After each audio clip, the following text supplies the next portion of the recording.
Regresamos a Punto y Contrapunto. En su presupuesto para 2022, el Instituto Nacional Electoral, el INE, sufrirá un recorte de casi 5,000 millones de pesos. El consejero presidente del INE, Lorenzo Córdoba, señaló que esta reducción significará un boquete presupuestal de 2.300 millones para la eventual realización de la consulta de revocación de mandato.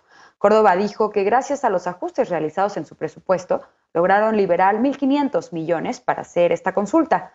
Para ahorrar 445 millones, ya no se construirán 2 juntas locales del INE, programadas para hacerse en Querétaro y en Colima. A este monto se suman 227 millones de pesos ahorrados por el INE y 830 que autorizó otorgar el legislativo para la realización de la consulta. Todo esto suma 1.500 millones. Córdoba aseguró que este monto no alcanza para hacer la consulta, que según informó requiere al menos 3.800 millones de pesos. Por ello, el INE decidió presentar una controversia constitucional ante la Suprema Corte de Justicia de la Nación.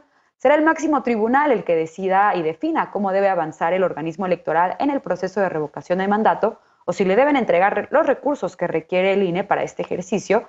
Y nuevamente negó que el INE por su parte nuevamente negó que busque impedir o bloquear la realización de la consulta de revocación de mandato. Último bloque de la noche, empiezo contigo, Alejandro Hernández, a ver cómo ves este tema tú. El INE dice ya ahorré una parte, pero no es suficiente para realizar esta consulta de revocación de mandato conforme lo que pide y establece la ley. ¿Es así? ¿Cómo lo ves tú? Yo creo que le salió muy caro al maestro Lorenzo Córdoba esa visita a la Cámara de Diputados, en donde expuso frente a los diputados la cuestión de todo el proceso que tiene que ver con la realización de las elecciones en México y prácticamente estas reducciones al organismo electoral de nuestro país, un organismo que si bien en los últimos años ha sido la fuerza que ha dado poco a poco el valor a las elecciones, hoy se le recorten recursos para atender pues una consulta que por sí hecha cuesta 3.800 millones de pesos. El argumento que el presidente de la República siempre ha dicho es que nuestro instituto es un instituto sumamente caro, siempre hablándole a su gente, tratando de hacer eco en estas cuestiones de números, pero por otro lado solicitando una consulta que por sí sola representa lo que pudieran costar varios procesos electorales en el país. Ahora el órgano electoral, el Instituto Nacional Electoral, no solamente tiene que organizar las elecciones, sino también tiene que ahorrar, tiene que ver en dónde saca estos recursos para atender algo en lo que precisamente el Estado le está quitando esa oportunidad de realizar procesos donde prácticamente los lleva al ciudadano, donde ese conteo de votos es algo que ha costado muchos años ir consolidando y que hoy, a partir de un capricho o de un coraje que se da ahí en la Cámara de Diputados, prácticamente se le quitó el recurso para atender una cuestión que es su ejercicio, que es su necesidad básicamente. A ver, voy con el otro, Alejandro. ¿Cómo lo ves tú? Ya hemos hablado del INE en este programa muchas veces también sobre la posible consulta de revocación de mandato. ¿Qué decir, Alejandro, con lo que estamos viendo, esta decisión del INE de presentar la controversia constitucional ante la Corte para que defina qué va a pasar con este ejercicio de participación ciudadana? Y bueno, lo que dice Lorenzo Córdoba es, pues no alcanza para instalar las 161,000 casillas que establece la ley para hacer este ejercicio, porque es un ejercicio, desde luego, que si se llega a consolidar y a hacerse, pues a nivel nacional. Bueno, lo primero era preguntarles que no se podía, porque efectivamente ya anunciaron que van a hacer ahorros. Por ejemplo, van a obtener 227 millones de pesos de ahorros ordenados a las áreas, ¿no? A las distintas instancias del INE. Yo creo que ya vamos de gane porque han cambiado su posición drásticamente. Venían de una posición prácticamente saboteadora del proceso de consulta, como si esa función constitucional fuera optativa y no una obligación del Instituto Nacional Electoral si se juntan todos los requisitos para el ejercicio de la democracia directa. Bueno, venimos de esta posición de chantaje de si no me dan más recursos, entonces no sé, yo no voy a organizar la revocación del mandato, a una posición en donde ya empezaron a hacer un primer ejercicio de austeridad, de ahorro, y bueno, pues está bien que utilicen sus facultades como organismo constitucional para someter una, digamos, una controversia constitucional o acción de inconstitucionalidad, no recuerdo la figura, ante la Suprema Corte, aunque ya también se anticipó el ministro Saldívar en el sentido de que una razón presupuestal no puede suponer la cancelación de un derecho ciudadano. Estas ya son declaraciones del ministro de la Suprema Corte de Justicia. Entonces, bueno, yo creo que ya hay una buena práctica que comenzó el Instituto Nacional Electoral de ahorro, y dice que tiene un boquete presupuestal. Ya logró juntar 1.503 millones de pesos de los 3.800 y pico que requiere. Pero bueno, yo creo que pueden seguir con este ahorro. Por ejemplo, reduciendo los salarios inconstitucionales de consejeros del Instituto Nacional Electoral y de sus asesores. Imagínense que hay asesores en el Instituto Nacional Electoral que ganan más que el presidente de la República. Y me llama mucho la atención cómo en la aplicación de la ley electoral son absolutamente letristas en aplicarla tal como dice la ley. Y bueno, en este caso, cuando se trata de reducir sus salarios, ahí sí someten, digamos, esta idea de derechos adquiridos, ¿no? Entonces, vamos a ser letristas o garantistas, y en este sentido, pues la Constitución es muy clara. Dice que ningún funcionario del Estado mexicano puede ganar más que el presidente de la República. No se les está pidiendo que hagan esfuerzos irrealizables, simplemente que cumplan con el mandato constitucional. O, por ejemplo, que ahorren combatiendo a la corrupción, porque también hay que recordar que ha habido despidos e incluso se han iniciado procesos en contra de funcionarios al interior del INE que realizaron adjudicaciones irregulares para taquizas, banquetes por más de 105 millones de pesos. Entonces, a mí me parece que hay que defender al Instituto Nacional Electoral. Es una institución muy importante para la democracia mexicana, y lamentablemente hoy la mayor amenaza en contra de esta institución electoral pues sean consejeros como Lorenzo Córdoba o Ciro Murayama, que asumen un comportamiento faccioso y como si fueran opositores al gobierno de México, cuando en realidad tienen que hacer prevalecer una postura imparcial y como árbitro del Instituto Nacional Electoral. A ver, Estefanía, ¿cómo ves este tema tú? Otro tema, por cierto, que va a recaer en el Poder Judicial, en la Suprema Corte de Justicia de la Nación, quien tendrá quizá la última palabra para decidir sobre cómo se va a llevar a cabo la revocación de mandato. ¿Qué decir de lo que dice Alejandro y respecto, bueno, al tema de los salarios o sueldos de los consejeros del INE? Pues también ahí podrían aprovechar la mayoría de Morena en el legislativo, ¿no?, para cambiarlo. ¿Cómo lo ves? Sí, sin duda, y al final las controversias constitucionales son para esto, para dejar que la Suprema Corte de Justicia decida, estudie y le dé una buena salida a este tipo de conflictos, porque son conflictos al final, en este caso, entre el instituto y la Cámara de Diputados y Diputadas.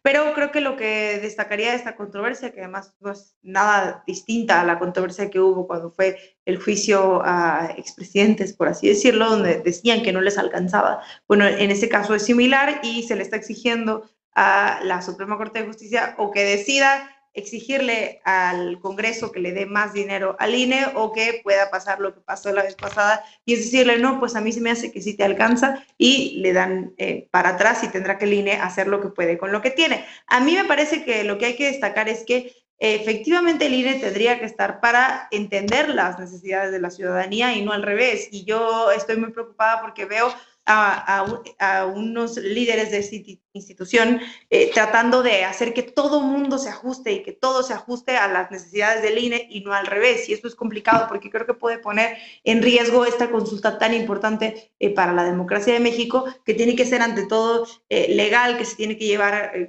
conforme a derecho, que creo que tiene que por lo menos tratar de satisfacer las necesidades de la ciudadanía, que se instalen la cantidad de casillas suficientes y además anunciar en tiempo y forma el tema de la consulta. Es verdad que al final en la consulta anterior lograron encontrar el dinero, y en este caso dice el INE que cuenta con más de 500 millones de pesos ahí entre ahorros y guardaditos, y pues si le sumamos que quizá no alcance para esta, pero para el futuro algo de recorte de lo que ganan las consejeros y los consejeros, podrían alcanzar para más. Yo me quedaría con que esperemos la respuesta de la Suprema Corte de Justicia, que por cierto hace un rato fue turnado ya a alguna ministro o ministra y ya fue aceptado. No tardará mucho en resolverse y estaremos a la espera de lo que decida. Creo que puede resultar como la que hubo hace 6 meses con el tema de la consulta anterior, y pues tampoco será ninguna sorpresa, y creo que ya no se tendrían que enojar con el Congreso, sino con la Suprema Corte de Justicia por la decisión que tome.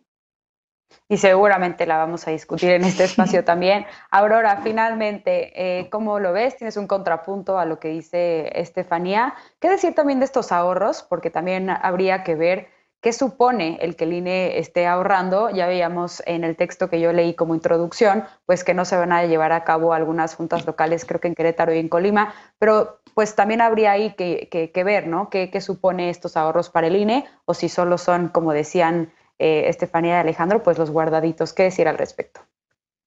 Exactamente, creo que estamos cayendo también en un tema delicado porque parece que el esfuerzo hasta ahora ha sido centrarnos en la revocación de mandato que tiene un costo de 3.830.000 millones de pesos y también se deja de lado lo necesario que es esta cuestión de tener la capacidad para organizar también el proceso electoral de 2022 en los diversos estados donde va a haber elecciones locales y que tampoco es cosa menor y que tiene esas implicaciones. O sea, estamos hablando de la instalación de 161.000 casillas y que además requieren la capacitación de 12 millones de personas que son capacitadas por el Instituto Nacional Electoral para que puedan llevar a cabo estas funciones como ciudadanas y ciudadanos, llevando a cabo el proceso de revocación de mandato y sobre todo también para que los materiales se lleven acorde con el tema. Ya lo habíamos comentado en otras ocasiones, en el tema de que llevar a cabo un buen proceso electoral tiene un costo.